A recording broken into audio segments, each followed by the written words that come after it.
Manual Brasileiro de Fiscalização de Trânsito traz uma nova orientação para os agentes fiscalizadores. Afinal de contas, infrações cometidas que prevê remoção do veículo.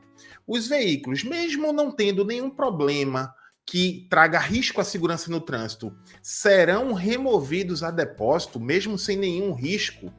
Vamos entender nesse vídeo o que é que muda, principalmente para quem é agente da autoridade de trânsito. Eu sou o professor Carlão e você está no Manual do Trânsito, um canal dedicado à educação para o trânsito e principalmente a formar profissionais por um trânsito mais seguro. Logo de cara, eu te convido a me seguir no Instagram para conteúdos adicionais, @Manual do Trânsito, e com certeza, se você trabalha com trânsito, vale muito a pena se inscrever aqui no canal. Bom, em primeiro lugar, é muito importante entender que o objetivo do vídeo é esclarecer, não só para profissionais do trânsito, mas para condutores em geral, o que é que diz a regra, para que os próprios fiscalizadores saibam exatamente o que pode fazer e não ultrapassar a linha da legalidade, e também condutores entenderem quais são os seus direitos. Trazemos aqui todas as mudanças que ocorrem ou também interpretações novas. Mas no caso de hoje, além de tudo, é muito importante ter a atenção e ficar até o final, porque pode ser que com o início do vídeo possam ser tiradas conclusões precipitadas. É importante dizer que o Manual Brasileiro de Fiscalização de Trânsito orienta como os agentes devem proceder quando estão fazendo as fiscalizações, e ele regulamenta o que está no Código de Trânsito Brasileiro. Então, é preciso fazer essa distinção, que o que o manual faz é interpretar o que o Código de Trânsito traz de um modo geral. Todas as vezes que alguém comete uma infração de trânsito, além de penalidades, ele está sujeito a medidas administrativas, ou seja, atos administrativos que têm o objetivo de evitar que o problema continue. Alguém que está dirigindo sem cinto, retém-se o veículo para que ele coloque o cinto, ou seja, preventivamente para aquela infração não continuar. O artigo 269 do Código de Trânsito Brasileiro, ele traz o seguinte: a autoridade de trânsito ou seus agentes, na esfera das competências estabelecidas neste Código e dentro de sua circunscrição, que é a área que ele pode atuar, deverá adotar as seguintes medidas administrativas. Remoção do veículo é uma delas. Vamos para o parágrafo 2º, porque aqui ele tem uma relação de medidas administrativas, mas a gente está falando hoje sobre remoção. O parágrafo 2º, inclusive, ele diz o seguinte: as medidas administrativas previstas nesse artigo não elidem a aplicação das penalidades impostas por infrações estabelecidas neste código, possuindo caráter complementar a estas. Ele está querendo dizer o seguinte, que a medida administrativa, apesar de ser uma atribuição que o agente de trânsito deve adotar, se ele, por acaso, não adotar, não vai impedir que aquela pessoa seja penalizada, ou seja, multada. Isso acontece, por exemplo, nos casos de estacionamento proibido, onde não haja a remoção. O fato de não ter havido a remoção não vai inviabilizar que a multa seja aplicada.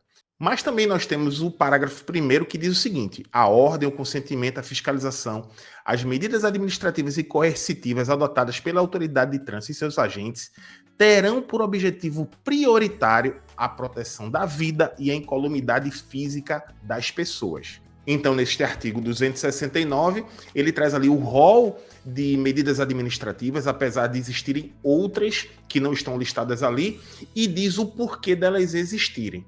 Mas a gente precisa ter uma complementação dessa informação vendo o artigo específico que fala da remoção do veículo, artigo 271. O veículo será removido nos casos previstos neste código para o depósito fixado pelo órgão ou entidade competente com circunscrição sobre a via. Lá no parágrafo 9º, ele traz o seguinte: não caberá remoção nos casos em que a irregularidade for sanada no local da infração. Mas aí ele traz algumas condicionantes. Artigo 9º. Quando não for possível sanar a irregularidade no local da infração, o veículo, desde que ofereça condições de segurança para a circulação, será liberado e entregue a condutor regularmente habilitado mediante recolhimento do certificado de licenciamento anual contra apresentação de recibo e prazo razoável não superior a 15 dias e será assinalado ao condutor para regularizar a situação, qual será considerado notificado para esta penalidade. Essa regra do veículo ser liberado, caso não traga risco à segurança no trânsito, não vai se aplicar a veículos que não estão licenciados, estão com débitos do licenciamento, e também para aqueles veículos que fazem transporte remunerado irregular. Artigo 230, inciso 5 e artigo 231, inciso 8. Mas, em tese, todos aqueles veículos que cometeram a infração, mas que não traz risco à segurança no trânsito, em tese, devem ser liberados com prazo não superior a 15 dias. Mas eu falei no início do vídeo que o Manual Brasileiro de Fiscalização de Trânsito vai trazer ali a regulamentação do que está no Código de Trânsito Brasileiro. E o novo Manual Brasileiro de Fiscalização de Trânsito traz uma previsão da remoção, no caso, da boa ordem administrativa, da manutenção da boa ordem administrativa. E o que é isso? Vamos ver. O manual traz que o veículo será removido ao depósito nos seguintes casos: quando a irregularidade não for sanada e não se apresentar condutor regularmente habilitado e o veículo não reunir condições para transitar com segurança, quando o veículo não estiver devidamente registrado e licenciado, e aqui, ó, o que eu acabei de trazer, quando necessário a boa ordem administrativa. E o que seria a boa ordem administrativa? O atendimento à boa ordem administrativa se dará nas infrações em que, embora a irregularidade possa ter cessado em razão da abordagem, seja necessário garantir que a conduta não será praticada novamente, tendo como objetivo prioritário a proteção à vida, à segurança viária e à incolumidade física da pessoa, em consonância com o parágrafo 1º do artigo 269, que foi o artigo que eu li.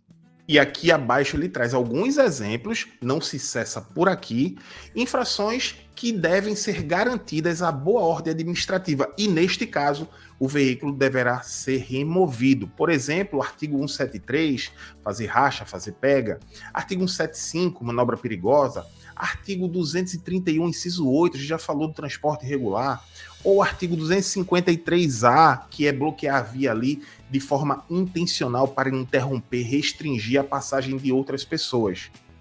Mas, Carlão, qual a intenção disso? O que acontece é o seguinte: uma vez que alguém esteja fazendo transporte irregular de passageiros, quando os passageiros descem, automaticamente o problema está sanado. Em tese, o veículo deveria ser liberado porque não traz risco à segurança no trânsito. Se a pessoa estava fazendo transporte irregular, se for liberada, a tendência é que ela possa voltar a fazer transporte irregular. Se ela está fazendo racha, pega, ela sendo liberada, pode ser que ela volte a fazer no mesmo dia, poucas horas depois. Isso se aplica também a quem está fazendo manobra perigosa, enfim, foram alguns dos exemplos que eu dei.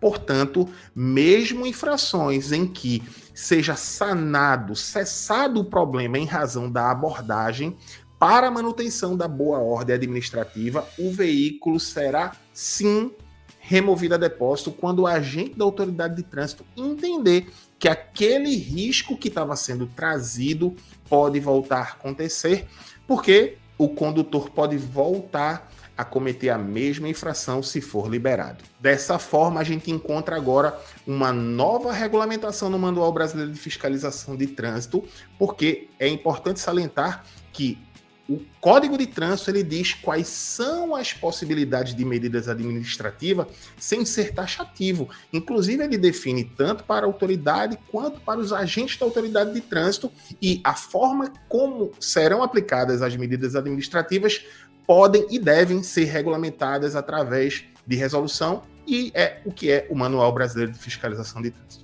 Espero que a informação tenha sido útil. Se você quiser fazer um curso comigo, professor Emanuel, sobre Manual Brasileiro de Fiscalização de Trânsito, o link vai estar na descrição desse vídeo e no primeiro comentário fixado. Fique à vontade para ser nosso aluno. Um grande abraço a todos, te encontro no próximo vídeo.